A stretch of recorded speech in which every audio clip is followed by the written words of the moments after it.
Los ángeles forman parte importante en los relatos de las Escrituras. Ellos han llevado a cabo diferentes funciones que encontramos a lo largo de toda la Biblia, desde el libro de Génesis. Ahora en Apocalipsis continúan sirviendo en la ejecución de los propósitos de Dios. La segunda visión del capítulo 14 del libro de Apocalipsis se encuentra en los versículos del 6 al 11 y es el tema de nuestro estudio del día. Esta revelación contiene la descripción que hace el apóstol Juan de 3 ángeles, destacando a la vez la función de cada uno de ellos. El primer ángel es el encargado de predicar el Evangelio eterno y su mensaje se encuentra en los versículos 6 y 7 que dice: Vi volar por en medio del cielo a otro ángel, que tenía el Evangelio eterno para predicarlo a los moradores de la tierra, a toda nación, tribu, lengua y pueblo, diciendo a gran voz: Temed a Dios y dadle gloria, porque la hora de su juicio ha llegado, y adorad a aquel que hizo el cielo y la tierra, el mar y las fuentes de las aguas. Dios presentará el Evangelio por medio de este ángel de un modo sobrenatural. En un llamado universal, el ángel cumplirá con la función de predicar el Evangelio eterno a los moradores de la tierra, y todo el mundo lo oirá. Aunque cuando el ángel hace su intervención, las personas ya habrán escuchado el Evangelio predicado por los 144,000 y por un sinnúmero de personas que de alguna u otra forma pasaron por sus vidas llevando el mensaje de salvación, el cual muchos recibieron, pero lamentablemente otros rechazaron. A medida que se acerca a la hora más sombría de la tierra, en medio de la devastación causada por los juicios, donde el anticristo gobernará y la bestia estará destruyendo todo a su paso, causando todo tipo de desastres, y las personas estarán experimentando el verdadero terror de los últimos tiempos, Dios, en su infinita misericordia, envía a este ángel a predicarles una vez más. El ángel proclamará las buenas nuevas para que todo el mundo entienda que aún hay tiempo para arrepentirse antes de que llegue la hora del juicio final, donde será demasiado tarde. Luego hace su intervención el segundo ángel, proclamando juicio, versículo 8. Y el tercer ángel, en los versículos del 9 al 11, declarando en una especie de promesa condenatoria las terribles consecuencias para todo aquel que, a pesar de haber escuchado el Evangelio y el juicio preventivo, persista en rechazar a Dios. En una especie de última llamada, Dios envía a estos ángeles y sus voces se escucharán por todos los rincones de la tierra. Dios en su misericordia se encargará de que todos lo oigan. Nuestro Señor Jesucristo ya nos había anticipado que el Evangelio será predicado en todo el mundo para dar testimonio a las naciones, y entonces vendrá el fin. Mateo 24. A continuación, hemos preparado un importante estudio sobre este tema. Permanece con nosotros y al final recuerda compartir este programa. Hay momentos en los cuales es necesaria una voz de advertencia. Señales que nos alertan del tiempo de peligro y de oportunidad, que nos llaman la atención para que centremos nuestros sentidos en tomar decisiones adecuadas para el momento. Cuando llegamos a este momento de la historia de Apocalipsis, capítulo 14, versículos 6 al 11, una advertencia del cielo está resonando para cada uno de nosotros. Bueno, no una, sino la última advertencia, la última oportunidad para que ante todo lo que se va a desencadenar en la historia humana, ante todo aquello de lo que estamos empezando a ser conscientes, tomemos decisiones. En este pasaje nos vamos a encontrar con 3 ángeles anunciando 3 mensajes. Los ángeles, a lo largo de toda la Biblia, son los mensajeros de la voz de Dios, esa voz que se hace resonar de una forma nítida, clara, en medio del tiempo, dando una advertencia y dando una oportunidad para la reflexión. Son 3 mensajes complementarios, 3 mensajes que nos preparan y nos capacitan frente al tiempo final, pero son los 3 últimos mensajes. Y es ante estos mensajes donde cada uno de nosotros somos llamados a responder. Nos encontramos con un primer mensaje, un primer ángel, versículos 6 y 7. Un ángel que nos anuncia las buenas noticias de Dios. Nos anuncia que aún hay un tiempo de esperanza. Nos dice el texto que este ángel empezó a hablar en medio del cielo, en el cénit del sol, en el punto más alto, más visible de la luz, en el punto más audible para toda criatura, va a resonar ese mensaje. En ese lugar distante, incluso fuera del alcance del anticristo, es necesario levantar los ojos al cielo para perder la perspectiva de todo aquello que nos está rodeando, libre de estorbos, para que podamos escuchar a Dios. Dios quiere que su voz sea sonora. Y envía un mensaje, dice, hacia todos los moradores de la tierra, toda lengua, toda tribu, todo pueblo, toda nación, todos aquellos que ya perciben el rum rum de los conflictos, aquellos que ya perciben que los juicios están a la puerta, aquellos que todavía no han creído, que no han depositado, pero saben que algo está ocurriendo a nivel cósmico y que está afectándonos en un sentido. Y este mensaje no es otro que el anuncio, de nuevo, del Evangelio eterno. El Evangelio que siempre ha sido. Esas buenas nuevas que Dios ha estado anunciando desde el mismo momento en que Adán y Eva quebrantan los mandamientos de Dios allí en el huerto. Ese mensaje de esperanza, de oportunidad, esa misma oferta vuelve a sonar, porque el mensaje de Dios no cambia. A veces, y eso sí es triste, el ser humano ha querido tergiversar el mensaje del Evangelio para adaptarlo a sus demandas, necesidades y ambiciones. Pero el Evangelio ha sido siempre el mismo. Y si quieres conocer ese Evangelio, Dios lo ha dejado escrito y revelado en la palabra de Dios en la Biblia, para que cada uno de nosotros seamos conscientes no de lo que oímos, sino de lo que Dios ha dejado escrito e impreso para cada uno de nosotros, salvaguardado por su Espíritu, para que podamos conocerlo. El Evangelio eterno. El Evangelio eterno no es otra cosa que la oferta de Dios para restaurar y perdonar al pecador, aquel que ha caído, aquel que está expuesto al juicio, y acercarse a Cristo. El Evangelio nos anuncia, en primer lugar, que todos hemos pecado. Y ahí tenemos que pararnos un momento para analizar cada una de nuestras condiciones. Dice el apóstol Pablo en Romanos 3:23, por cuanto todos pecaron y están destituidos de la gloria de Dios. Nuestro pecado nos aleja de Dios. No el pecado de la sociedad, no el pecado del entorno en el que vivimos, no las influencias que recibimos, sino las decisiones que yo he tomado a lo largo de mi vida, yendo en contra de los designios de Dios. Las decisiones que yo sigo tomando y que me hacen vivir de espaldas a Dios. Yo soy responsable de esas decisiones, porque tengo la oportunidad de decidir el bien y el mal, y tantas veces escojo el mal. Tengo oportunidad de escoger entre la vida y la muerte, y tantas veces escojo la muerte y prefiero la muerte. Sin embargo, en medio de ese panorama, el mensaje del Evangelio nos presenta la oferta de Dios. Dios ofrece cambiar nuestros corazones, corazones endurecidos para hacer los corazones sensibles, corazones que han vivido de espaldas a Él para hacer corazones que caminen de espaldas a Él. Un cambio que se produce no en base a nuestros esfuerzos, sino en base de los méritos de Cristo. Los méritos de Cristo que se hace hombre, que se entrega en aquella cruz del Calvario, que resucita, que vence a la muerte, para que los méritos de Cristo sean aplicados a mí, que no merezco su amor. Mas Dios muestra su amor para con nosotros, en que siendo aún pecadores, Cristo murió por nosotros, murió por cada uno de nosotros. Son unas buenas noticias que proporcionan el medio para alcanzar la vida eterna, para tener esperanza.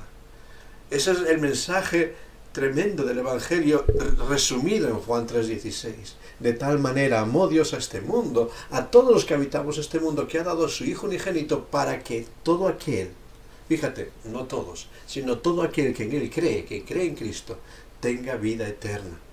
No se pierda, mas tenga vida eterna. Que toda su condición sea restaurada y pase de muerte a vida y vida en abundancia. Un Evangelio que es anunciado a toda criatura. Y es necesario que el mensaje del Evangelio resuene a toda criatura, y por eso desde el cénit del sol, desde el lugar más alto, desde el lugar más audible, libre de estorbos, ese mensaje sonará de forma clara.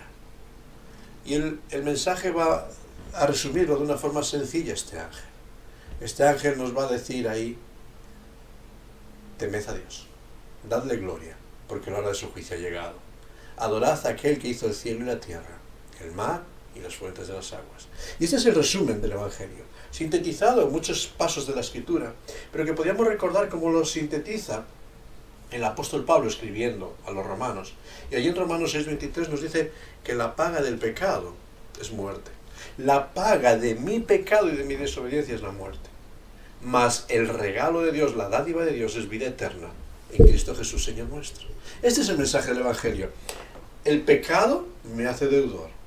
La gracia de Dios me perdona. Tremendo.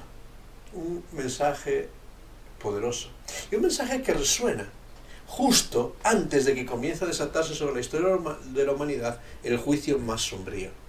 Dios hace resonar en las alturas de los cielos su voz potente, su voz clara, su voz directa, anunciando las buenas nuevas, de que si nos arrepentimos y nos volvemos a Dios, Él es amplio en perdonar. Porque Dios no quiere que nadie perezca, sino que todos vengamos al arrepentimiento. Y este Evangelio es una invitación a temer a Dios. Temer a Dios es reverenciarle, es honrarle, es reconocer que es la única fuente de autoridad en la historia humana. Él es el único que necesitamos. Él es todo cuanto necesitamos. Y este es el mensaje de la Escritura, que nos dice que el principio de la sabiduría es el temor de Jehová. Constantemente este es el mensaje de la Escritura. Proverbios 1:7, Proverbios 9:10, Salmo 111, versículo 10. Pero la Escritura también nos insiste, y el propio Señor Jesucristo, y en Mateo 10:28, ¿a quién debemos temer? Porque en tantos momentos de nuestra vida buscamos a quién temer. Nos preocupa las reacciones sociales cuando creemos. Nos preocupa el qué dirán muchas personas. Nos preocupa perder oportunidades de negocio o trabajo en esta vida, perder relaciones. Nos preocupa el sufrimiento corporal. Sin embargo, el Señor Jesucristo nos dice a quién debemos temer. Y Él dice: temed más bien a aquel que puede no solo destruir el cuerpo, sino también el alma en el infierno. Temed a aquel que tiene autoridad para enviarte a un castigo eterno.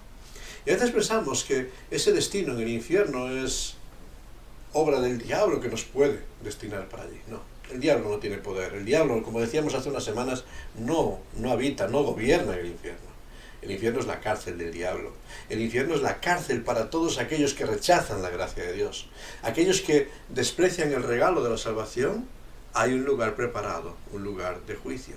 Y ese destino está en manos del juez de vivos y muertos, del creador de todas las cosas y juez de todas las cosas, que es Dios mismo. Él es el que tiene autoridad. Autoridad para salvar y autoridad para condenar. Temer a Dios es vivir en la realidad de su santidad, de su sabiduría, de su soberanía y de su juicio sobre el pecado. Él es recto y justo. Temer a Dios es amarle, es reverenciarle, es respetarle. Y eso solamente es posible cuando ponemos los ojos en Jesucristo y amamos a Cristo. Juan 5:23. El mensaje del ángel nos dice que la hora del juicio ha llegado. Se agota el tiempo de la gracia y se abre un periodo de crisis. Y la palabra que está usando en griego para juicio es este término: crisis. Crisis. La crisis de Dios es el derramamiento de su justa ira en un mundo obstinado en rechazarle contra Él. Por eso la advertencia de este ángel es innecesaria. Desde luego que no. Porque cuando contemplamos la realidad de nuestros tiempos, podemos contemplar que la crisis ha llegado. Cuando vemos la realidad de una sociedad que desafía constantemente a Dios. Desafía a Dios blasfemando su nombre. Desafía a Dios rechazándole de la historia. Desafía a Dios no arrepintiéndose de sus pecados. Desafía a Dios burlándose de todo lo espiritual. Desafía a Dios y se enfrenta a los juicios de Dios. Y queriendo negarlos, no van a desaparecer, sino que la crisis ya está sentada sobre nosotros. Y cuando vemos el panorama de la sociedad en medio de la que vivimos, cuando vemos las tragedias sociales de una sociedad donde aumenta la violencia, la desesperación, incluso los índices de suicidio, la desconfianza unos de los otros. Vemos realmente una sociedad que se ha roto, que se ha quebrado. El creador de todas las cosas es el juez de todas las cosas. Y lo triste es que el ser humano, que antiguamente tenía un temor de Dios y buscaba a Dios como creador, como un referente para la vida, desde hace siglos ha tomado la decisión de buscar al mono como su referente. Y cuando uso esta expresión, el mono, pensamos en la teoría de la evolución, pero podemos pensar en cualquier excusa que el ser humano busca para justificar su posicionamiento y negar a Dios. La humanidad ha dado definitivamente la espalda a Dios. Pero el mensaje de Dios resuena con voz clara, con voz poderosa, y sigue diciendo: hay esperanza en el arrepentimiento. Pero si no te arrepientes, si rechazas la gracia, entonces llega el segundo ángel. Y el segundo ángel, en el versículo 8, es un ángel que nos anuncia el juicio. Y empieza a decir: ha caído Babilonia, la gran ciudad, porque ha hecho beber a todas las naciones del vino del furor de su fornicación. Son las malas noticias del juicio. Las malas noticias del juicio que vienen ilustradas en Babilonia. Babilonia no podemos entenderlo aquí como una ciudad literal, sino como todo imperio político, moral, filosófico, material o económico o religioso establecido por el anticristo y todos aquellos que rechazan la autoridad de Dios en la historia, que busca ocupar al ser humano de las cosas de esta tierra y no de las cosas de Dios. Babilonia es el símbolo de toda la maldad y rebelión en contra de Dios. Ya desde el principio de la historia, aquel Babel, donde los seres humanos empiezan a construir la torre para huir de los juicios de Dios, Dios no tiene control sobre nosotros, Dios no tiene autoridad sobre nosotros. O el capítulo 11, versículo 1 al 4, donde es de Génesis, donde el ser humano empieza a construir su propia identidad sin querer contar con Dios. Y esta Babilonia se va a contraponer a lo que es la Jerusalén de Dios. Aquella sociedad y aquella ciudad donde el ser humano va orientado para buscar la guía y la dirección de Dios. Por eso que Babilonia es la contraposición de todo lo que Dios ha hecho para manifestar el esfuerzo humano. Desde Babilonia se extiende la idolatría. Desde Babilonia se extiende el orgullo de una humanidad que se rebela contra las directrices de Dios. No queremos, no necesitamos a Dios en nuestra vida, no necesitamos a Dios en nuestra historia. Y con Babilonia nos encontramos a una generación ebria de sí misma. Al final de la historia se revela a una sociedad ebria de su orgullo, orgulloso de su conocimiento, de sus logros, de su poder, de sus recursos, de su autosuficiencia. Orgullosa para proclamar con soberbia que somos los dueños de nuestro destino, que somos los capitanes de nuestra vida. Autosuficiencia y rechazo de Dios. Una sociedad que se levanta en nuestros días incluso para alzar que en poco tiempo lograremos la inmortalidad, derrotar al último enemigo que el ser humano no ha podido derrotar, la muerte. Infieles ante el Creador, soberbios en los caminos del humanismo. Esta es la Babilonia. La Babilonia que, dice este ángel, ha caído. El juicio de Dios derrota toda soberbia, todo orgullo, toda arrogancia, toda prepotencia del ser humano. El juicio de Dios nos revela, nos confronta con nuestra fragilidad. Este ser humano que se considera poderoso, grande, en control de todo, un pequeño virus nos ha demostrado hace poco tiempo cómo es capaz de desestabilizar toda la economía mundial. Una fake news, podemos pensar en el día de hoy, cómo es capaz de desestabilizar toda la economía mundial. Cómo somos tan vulnerables a pequeños virus informáticos que hoy en día controlarían ya toda nuestra economía y toda nuestra seguridad. Tan poderosos, tan arrogantes y al final tan vulnerables. Ha caído. Porque cuando Dios pone su dedo en la historia, cuando Dios ponga su dedo en la historia, toda nuestra prepotencia, toda nuestra seguridad desaparece. Sin embargo, vamos a encontrarnos con un tercer ángel. Un tercer ángel que va a tener un nuevo anuncio, versículos 9 al 11. Un mensaje de condenación, un mensaje que va a resonar a gran voz de tal forma que nadie tenga excusa. El primer ángel nos anuncia buenas noticias. El segundo ángel nos dice que si rechazas las buenas noticias, la ruina es lo que queda. Y el tercer ángel nos va a definir a gran voz, dejándonos sin excusa, cuál es el destino de todos aquellos que rechazan las buenas nuevas del Evangelio. Una advertencia: el que se alía con el anticristo está condenado. Si alguno adora a la bestia y a su imagen y recibe la marca en su frente, en su mano, él también beberá del vino de la ira de Dios. Juicio. Él también sufrirá la ira de Dios. Porque sabes, a pesar de la aparente victoria del ser humano que creyeron derrotar a Cristo en la cruz, a pesar de que en su filosofía y soberbia humana el hombre dice, Dios ha muerto y nosotros lo hemos matado, el ser humano sigue muriendo y Dios sigue manifestando su historia, el control. La ira de Dios no es una expresión caprichosa de sus juicios. La ira de Dios es la respuesta justa, equitativa, equilibrada y establecida, una respuesta sin misericordia, sin oportunidad de volver atrás, contra todos aquellos que han persistido en el pecado y han rechazado la gracia de Dios anunciada por el Evangelio.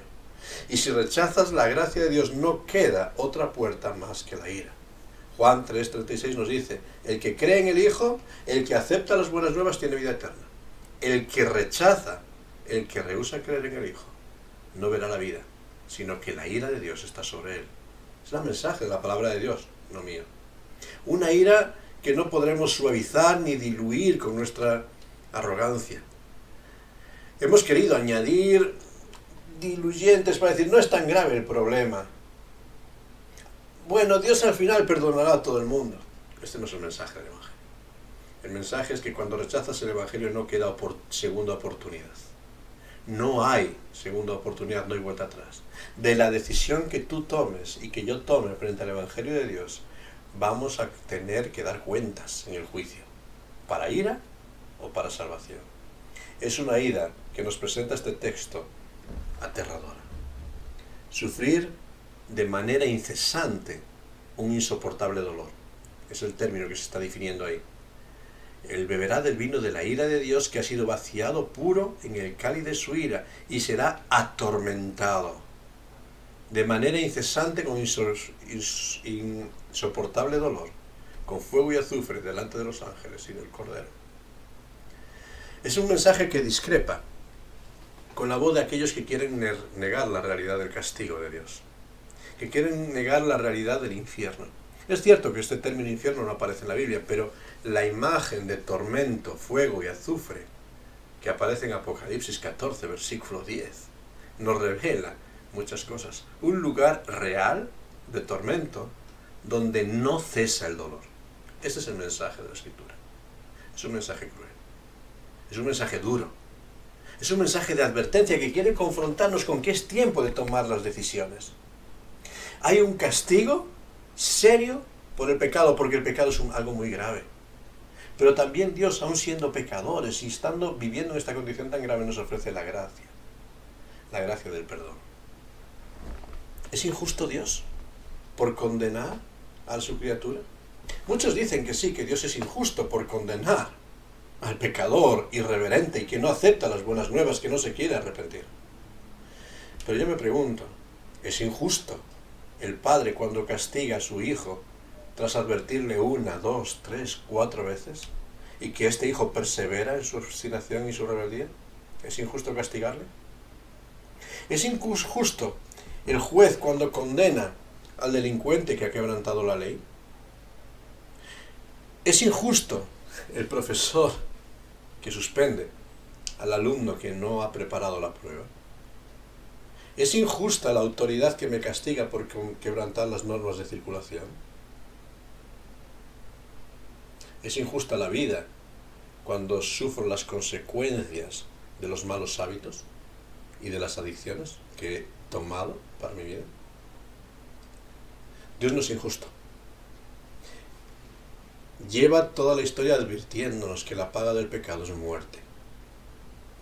Y llega advirtiéndonos que la condenación es terrible. Por ello Dios vuelve a alzar su voz para advertirte y advertirme de que es la última oportunidad. No hay más sacrificio por el pecado. No hay más ofrenda por el pecado. Y si rechazo la gracia de Cristo, si rechazo el anuncio del ángel que me dice teme a Dios y dale gloria, si rechazo la salvación en Cristo, solo queda el juicio sobre cada uno de nosotros. Por eso es necesario que recordemos de una forma clara que es nuestra última oportunidad. Hoy, aquí y ahora, antes de que se desaten los juicios en la historia. El Evangelio es nuestra oportunidad. La crisis ha llegado. Mira el entorno en el que vives y ves conflictos sociales, conflictos económicos, conflictos climáticos, conflictos donde toda la creación se remueve, gimiendo. Todos estos anuncios nos presenta la Escritura, que son señales de que la ira está para ser derramada, que el juicio llega. Y ante esta realidad, ¿dónde estás ante la advertencia de Dios? ¿Has aceptado a Cristo como Señor y Salvador de tu vida? ¿Has depositado tu confianza en Él? ¿O rechazas las buenas nuevas del Evangelio? La paga del pecado es muerte. El regalo que Dios te ofrece en Cristo es vida. ¿Aceptas el regalo o lo rechazas? No digas después que es culpa de Dios. Es tu oportunidad escoger el regalo de la salvación. Pero si desprecias su gracia, no queda nada. Dice la Escritura, permite leer 3 textos del Evangelio de Juan. Juan capítulo 3, versículos 16, 19 y 36. Puedes leerlos. Dice así el Señor Jesucristo: de tal manera amó Dios al mundo, que ha dado a su Hijo unigénito, el Señor Jesucristo, para que todo aquel que en Él cree no se pierda, mas tenga vida eterna. Sin embargo, esta es la condenación, que la luz, Cristo Jesús, vino al mundo, y los hombres amaron más las tinieblas de su pecado que la luz, porque sus obras eran malas. El que cree en el Hijo tiene vida eterna. El que acepta la luz que vino del cielo tiene vida eterna. Pero el que rehúsa creer en el Hijo no verá la vida, sino que la ira de Dios está sobre él. Es tu elección. Hoy es tu oportunidad. Cree en Cristo y tendrás vida. Rechaza a Cristo y la ira de Dios, la terrible ira de Dios, está sobre ti. No hay otra opción. Creer para vida o rechazar la gracia para condenación. ¿Qué decides?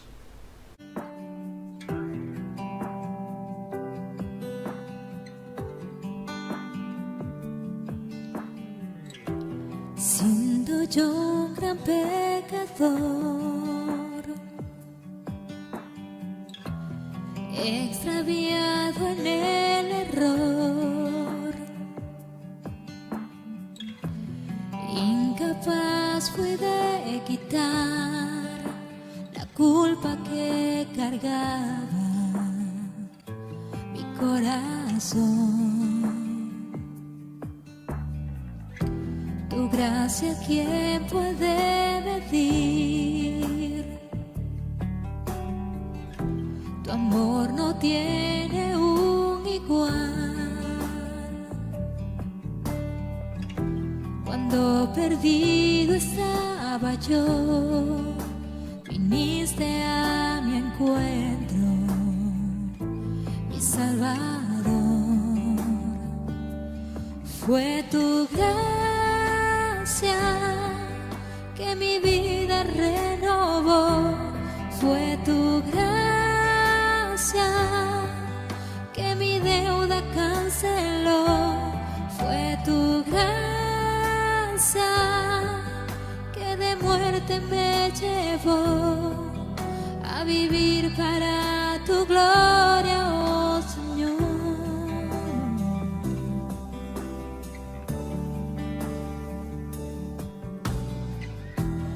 En la cruz donde murió el perfecto Hijo de Dios, la sentencia Él sufrió, la que yo merecía por mi maldad. Fue tu gracia que mi vida renovó, fue tu gracia que mi deuda canceló, fue tu gracia que de muerte me llevó a vivir para tu gloria, oh Señor.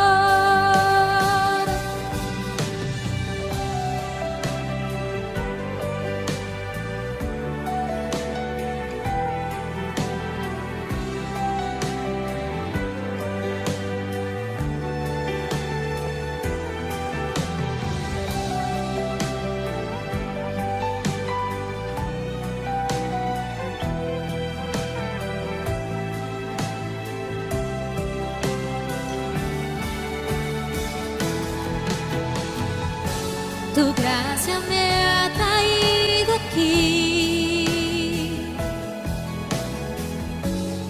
de rodillas ante ti,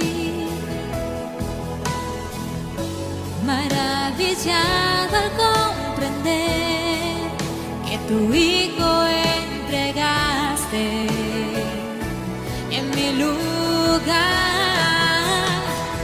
Fue tu gracia que mi vida renovó, fue tu gracia que mi deuda canceló, fue tu gracia que de muerte me llevó a vivir para tu gloria, oh Señor.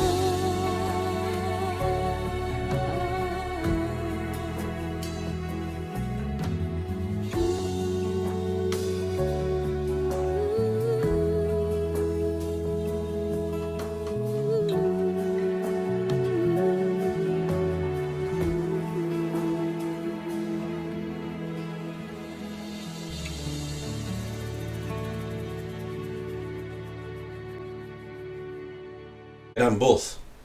Al final de la historia, Dios sigue avisándonos y advirtiéndonos.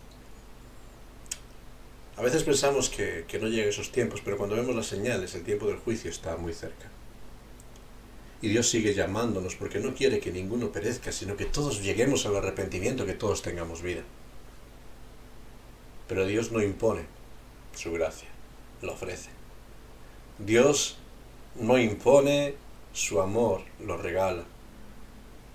Dios te ofrece la oportunidad de escoger la vida o escoger la muerte. Y ya desde antiguo en la ley dice: he puesto delante de vosotros la vida y la muerte. Y nos aconseja: escoge pues la vida para que vivas. Escoge.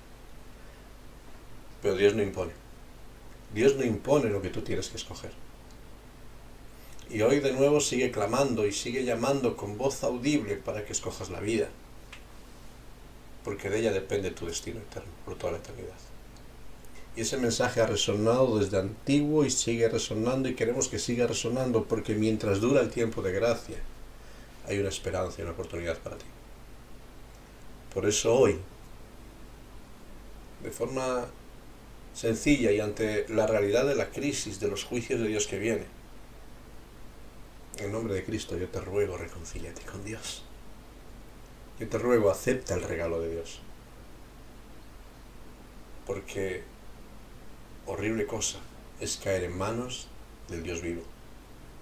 Horrible cosa es el juicio que viene para aquel que rechaza la gracia de Dios. Vamos a orar. Y te invito que ahí donde estás, con tus palabras de forma sencilla puedas mirar a Dios y decir: Señor, reconozco que como toda esta creación soy pecador, porque todos pecamos. No porque otros pecaron, no por culpa de otros, pecamos porque tomamos decisiones de rebelarnos contra Dios y merecemos el juicio. Reconócelo, pide perdón. Y el Señor te dice que al que a Él va y que Él acude, no le echa fuera. Y Él te dice: venid a mí todos los que estáis trabajados y cargados, y yo os haré descansar. Y te dice: echa sobre mí tu carga. Y te dice: confiesa mi pecado, yo te perdonaré, porque abogado tienes para con el Padre, Jesucristo. Acepta a Cristo y serás salvo. Vamos a pedir a Dios que nos ayude a aceptar su gracia. Gracias, Padre, porque en tu amor inquebrantable has entregado todo para que nosotros tengamos esta oportunidad, esta única oportunidad, porque no hay otro nombre debajo del cielo en que podamos ser salvos. Hay un solo Dios y un solo mediador entre Dios y los hombres, Jesucristo hombre. No hay otra oportunidad más que Cristo. Y por eso, Señor, no permitas que ninguno despreciemos tu oferta de salvación y tu gracia.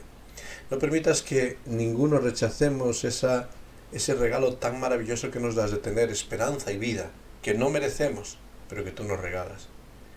Por eso, Señor, hoy quiero pedirte por mí y por cada uno de los que estamos en este momento orando. Señor, enséñanos a aferrarnos y a aceptar tu regalo, a vivir tu regalo, y en la expectativa de los tiempos que vivimos, vivir con la esperanza de que lo mejor está por venir, lo mejor está en ti, cuando aceptamos el regalo de gracia, ese regalo que nos da vida eterna. Pero, Señor, si rechazamos tu regalo, es terrible el juicio, y no lo queremos para nadie. Pero, Señor, llévanos tú, porque solo tú, por medio de tu Espíritu Santo, puedes poner en nosotros el querer y hacer por tu buena voluntad. Llévanos tú a escuchar tu voz, a ser sensibles a tu voz, a responder. Sedúcenos, como Jeremías, y seremos seducidos. Derrota nuestro orgullo, derrota nuestra autosuficiencia, y ayúdanos a humillarnos delante de ti. Señor, yo reconozco mi pecado, y quiero pedirte perdón por el pecado de toda esta tierra en la que vivimos. Ayúdanos a volvernos a ti. Te lo pedimos a ti y te damos muchas gracias en tu santo y bendito nombre. Amén. Que Dios te bendiga en todo este tiempo.